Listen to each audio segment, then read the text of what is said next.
मैं हूँ डॉक्टर जिज्ञासा, भारत होम्योपैथी से। आज हम बात करेंगे पार्किंसंस डिजीज़ के बारे में, जो कि एक बहुत ही आम रोग बन चुका है बूढ़े लोगों के लिए। 60 से 65 साल की उम्र के जो बूढ़े व्यक्ति होते हैं उनमें पार्किंसंस डिजीज़ देखने को मिलता है। ये एक न्यूरो डिजेनरेटिव डिसऑर्डर है, यानी कि हमारे नर्वस सिस्टम को इम्पैक्ट करता है। जो न्यूरॉन्स हैं वक्त के साथ साथ डिजेनरेट होते हैं, बुढ़ापे की वजह से ख़त्म होने लगते हैं। It is also a progressive disorder, यानी कि धीरे धीरे वक्त के साथ साथ इसके सिम्टम्स बढ़ते हैं। यदि मैं पार्किंसंस डिजीज़ के लक्षणों के अलावा अगर बात करूं कि किस वजह से ये होता है, तो उसमें ये देखने को मिला है कि मोस्टली डाइट, लाइफस्टाइल और स्ट्रेस के मिसमैनेजमेंट की वजह से पार्किंसंस के सिम्टम्स आना शुरू हो जाते हैं। तो अगर हम बात करें लाइफस्टाइल की, तो उसमें मेजर इम्पैक्ट होता है पेशेंट की स्लीप पे। यदि जिंदगी भर वो इंसान नाइट ड्यूटी करता रहा या फिर उसको रात की नींद पूरी ना होने की कुछ समस्या रही हो जीवन भर, तो बुढ़ापे तक आने तक उसकी पार्किंसंस डिजीज के होने की संभावना बढ़ जाती है। यानी कि वो पेशेंट ज्यादा ससेप्टेबल हो जाता है ड्यू टू स्लीपलेसनेस। ब्रेन में सही समय पे आराम ना मिलने पर यूजुअली ये देखने को मिलता है। लाइफस्टाइल में एक चीज और है, सेडेंट्री लाइफस्टाइल। यदि कोई बूढ़ा व्यक्ति बहुत लंबे समय तक एक ही जगह बैठे रहते हैं या फिर एक बिस्तर पर बहुत लंबे टाइम तक आराम करते रहते हैं, उनमें भी पार्किंसंस होने की समस्या देखी गई है। इसके साथ साथ अगर हम डाइट की बात करें, तो पौष्टिक आहार ग्रहण ना करने की वजह से अक्सर पार्किंसंस के सिम्टम्स डेवलप होते हैं, जिसमें विटामिन डी और विटामिन B12 इन दोनों की डेफिशिएंसी की वजह से पार्किंसंस हो सकता है। विटामिन डी का जो मेन सोर्स है वो है सनलाइट। धूप में बैठना, विटामिन डी रिच फूड को कंज्यूम करना, ये पेशेंट के लिए बहुत ज़रूरी है। विटामिन B12 का मेन जो सोर्स है वो है चिकन, मीट, फिश, एग्स, यानी कि नॉन वेजिटेरियन फूड ज़्यादा। तो यदि आप नॉन वेजिटेरियन हैं तो आप विटामिन B12 की डेफिशिएंसी को पूरा कर सकते हैं। बट अगर आप वेजिटेरियन हैं तो उसके लिए as a doctor I will recommend कि आप सप्लीमेंट्स यूज़ कीजिए। विटामिन B12 के ओरल सप्लीमेंट्स आते हैं जिन्हें आप कंज्यूम करके डेफिशिएंसी को हटा सकते हैं। ये बात हो गई डाइट की। अगर मैं लाइफस्टाइल में एक और चीज ऐड करना चाहूंगी, वो है बूढ़े व्यक्तियों के लिए सुबह के वक्त या शाम के वक्त जब भी उन्हें सही लगे 20 से 25 मिनट की वॉक। उठते ही योगा और stretching. Yoga is pranayama which is very good for supplying oxygen to the brain. उसके अलावा अगर आप मॉर्निंग में अपने स्ट्रेस मैनेजमेंट के लिए मेडिटेशन करते हैं, meditation is something which will maintain the dopamine level in blood. Basically जो पार्किंसन हो रहा है वो डोपामीन की कमी की वजह से हो रहा है। अब डोपामीन एक न्यूरोट्रांसमीटर भी है और एक हार्मोन भी है। न्यूरोट्रांसमीटर अगर है डोपामीन, उसकी कमी हो जाएगी तो पेशेंट की जो बैलेंसिंग है और जो मूवमेंट है वो इम्पैक्ट होगी। सबसे पहला सिम्टम इसलिए पार्किंसंस डिजीज के पेशेंट को आता है ट्रेम्बलिंग, यानी कि 75% केसेस में जब हमारे पास पेशेंट आते हैं तो हमें दिखता है कि पेशेंट का जो हाथ है वो इस तरीके से कंटिन्यूअसली शिवर करता है, यानी कि ट्रेम्बल करता है। इनवॉलेंट्री मूवमेंट्स होती हैं मसल्स की, यानी कि जो ब्रेन है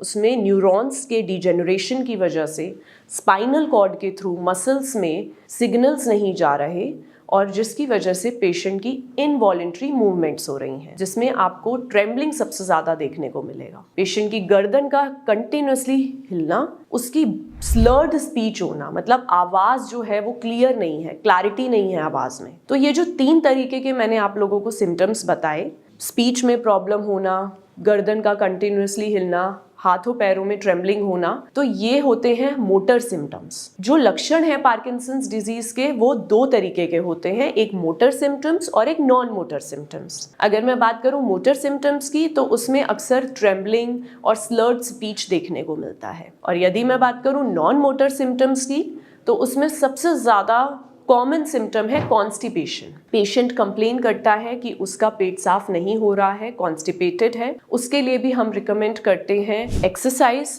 not so tough and rough exercises but walking, and also diet rich in roughage and fibre, यानी कि सैलड। और ज़्यादा से ज़्यादा वो पानी पिएँ, ग्रीन लीफी वेजिटेबल्स खाएं, फ्रूट्स खाएं। उनसे उनकी ये जो कॉन्स्टिपेशन का सिम्टम है ये थोड़ा मैनेज हो जाएगा। और यदि हम बात करें दूसरे नॉन मोटर सिम्टम की, जो कि बहुत कॉमन है, वो है पेशेंट्स में फॉरगेटफुलनेस होना, डिमेंशिया होना, यानी कि वो रास्ता भूल जाते हैं, नाम भूल जाते हैं लोगों के। तो इस तरीके का जो लक्षण है वो पार्किंसंस डिजीज के पेशेंट में अक्सर देखने को मिलता है। एक और लक्षण बहुत ज़्यादा कॉमन है, वो है नींद का बहुत ज़्यादा आना या फिर नींद का बहुत कम आना। अक्सर ये देखा जाता है कि जो बूढ़े व्यक्ति हैं वो रात भर सो नहीं पाते, दिन में भी उन्हें नींद नहीं आती है, तो वो यही कंप्लेन करते हैं कि हमें नींद नहीं आ रही, स्लीपलेसनेस हो रही है। This is also one of the major symptom of Parkinson's. तो मैंने आपको डाइट का बता दिया, विटामिन B12 और vitamin D, it is very essential because हमारे ब्रेन उसकी स्वास्थ्य के लिए हमें ऑक्सीजन और न्यूट्रिशन दोनों चाहिए। तो न्यूट्रिशन की अगर हम बात करें तो जितने भी ऑक्सीडेटिव स्ट्रेस को कम करने वाले न्यूट्रिशियस फूड हैं उनका इनटेक बहुत ज़रूरी है। विटामिन C से युक्त जो फ्रूट्स हैं, जैसे कि कीवी हो गया, संतरे, ग्रेप्स, ये सारे फ्रूट्स हमारे ब्लड में ऑक्सीडेटिव स्ट्रेस को कम करते हैं, which is very essential, reducing the free radicals in blood. We have the main protocol of managing Parkinson's diseases कि जो हमारे ब्रेन में बचे कुचे न्यूरॉन्स हैं जो ऑलरेडी स्वस्थ हैं, जिनकी वजह से फंक्शनिंग कंटिन्यू हो रही है, हमें उन्हें सही रखना है, हमें उन पे ध्यान देना है। तो उसके लिए जो एंटीऑक्सीडेंट्स हैं वो आप ले सकते हैं। ओमेगा-3 फैटी एसिड्स के जो सप्लीमेंट्स हैं वो भी पेशेंट्स को दिए जाते हैं, बिकॉज जो पेशेंट्स नॉनवेज नहीं खाते, वो फिश का कंजम्पशन नहीं करते, तो ओमेगा-3 की डेफिशिएंसी भी देखने को मिलती है। यदि हम बात करें, इनमें स्ट्रेस का बहुत मेजर रोल है, क्योंकि हम सबको पता है डोपामीन हैप्पी हार्मोन होता है। जिन व्यक्तियों में, जिन बूढ़े लोगों में अक्सर उन्होंने कोई जीवन में ट्रॉमा झेला हो बहुत ज़्यादा, या उन्हें कोई मेंटल स्ट्रेस लॉन्ग टाइम तक रहा हो, या फिर किसी प्रकार का डिप्रेशन रहा हो, ऐसे व्यक्तियों में देखने को मिलता है पार्किंसंस के सिम्टम्स, यानी कि उन्हें हाथों की ट्रेम्बलिंग अक्सर शुरू हो जाती है, चलते वक्त उनकी जो मूवमेंट्स हैं वो बैलेंस्ड नहीं हो पाती, सीढ़ियां चढ़ते उतरते वक्त उनको गिरने की संभावना रहती है,